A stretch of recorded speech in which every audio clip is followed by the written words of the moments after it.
মুখের ভাষা খারাপ হলেই চরিত্র খারাপ হয় না। মিষ্টি কথার আড়ালে অনেকের খারাপ চরিত্র বোঝা যায় না। সত্যি বলতে আপনি জীবনের শ্রেষ্ঠ আর সুখী সময় কাটিয়েছেন তখনই যখন আপনি জীবনের চাওয়া পাওয়ার অঙ্ক কষতে শিখেননি। নিজের চেয়ে কাউকে বেশি ভালোবাসলে উপহার হিসেবে চোখের জল ছাড়া আর কিছুই পাওয়া যায় না। দায়িত্ব জিনিসটা বড়ই অদ্ভুত। যে পালন করে সে সব সময় দোষী হয়, আর যে এড়িয়ে চলে সে শুধু লম্বা লম্বা জ্ঞান দিয়ে যায়। বুদ্ধি যেটুকু বাড়ে সেটা ধোঁকার ধাক্কা খেয়েই বাড়ে।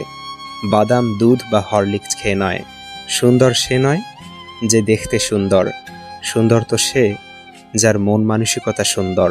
অভিযোগ নয়, অভিজ্ঞতা থেকে বলছি যে সবার কদর করে তার কদর কেউ করে না।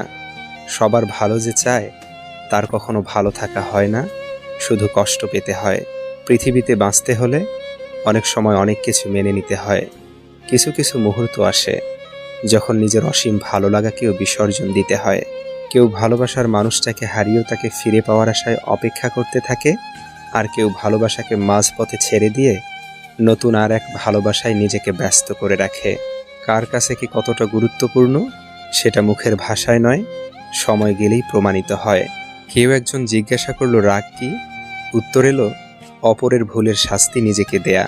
তাদেরকেই সবাই বোকা ভেবে বারবার ধোঁকা দেয়, ঠকায়, যারা মানবতার খাতিরে সব কিছু বুঝতে পেরেও মুখ বুজে সহ্য করে যায়। মানুষের আচরণ আমাদের মনে তাদের অবস্থান পরিবর্তন করে।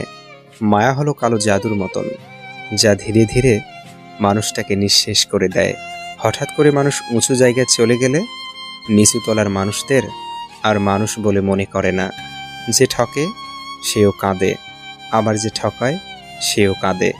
পার্থক্যটা হচ্ছে দুদিন আগে আর পরে। সবাই ভালোবাসে কিন্তু সবাই ভালো রাখে না। এই পৃথিবীতে ভালোবাসার মানুষের অভাব না হলেও ভালো রাখার মানুষের বড্ড অভাব।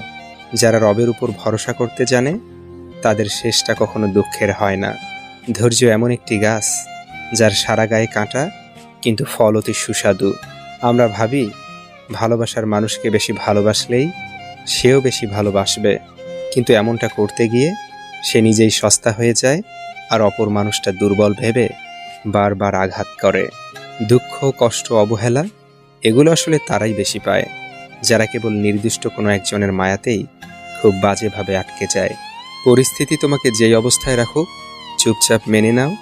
সময় একদিন ঠিকই পরিস্থিতি পাল্টে দিবে। কেউ কেউ মানসিক প্রশান্তি কিংবা একটা সাপোর্ট পাবে আশায় ভালোবাসে, কিন্তু অবশেষে দেখা যায় কারো কারো ক্ষেত্রে প্রশান্তির চেয়ে অশান্তিটাই বৃদ্ধি হয়ে যায়।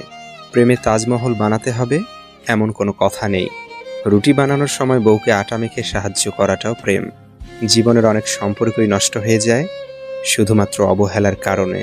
পছন্দের মানুষটাকে মানুষের সামনে প্রেজেন্ট করা থেকে বিরত থাকেন, কারণ মানুষের নজর অনেক খারাপ। রক্তের সম্পর্ক ছাড়া যদি কেউ আপনার জন্য কেঁদে থাকে তাহলে তাকে কখনো ফেলে যাবেন না। শরীর ছোঁয়ার সুযোগ পেয়েও যে পুরুষ তোমার কপাল বেছে নেয়, তবে বুঝে নিও তুমি সঠিক মানুষকেই বেছে নিয়েছ। সবাই পাশে থাকতে পারে না প্রিয়, তাই যে থাকতে চায় তাকে আগলে রেখো।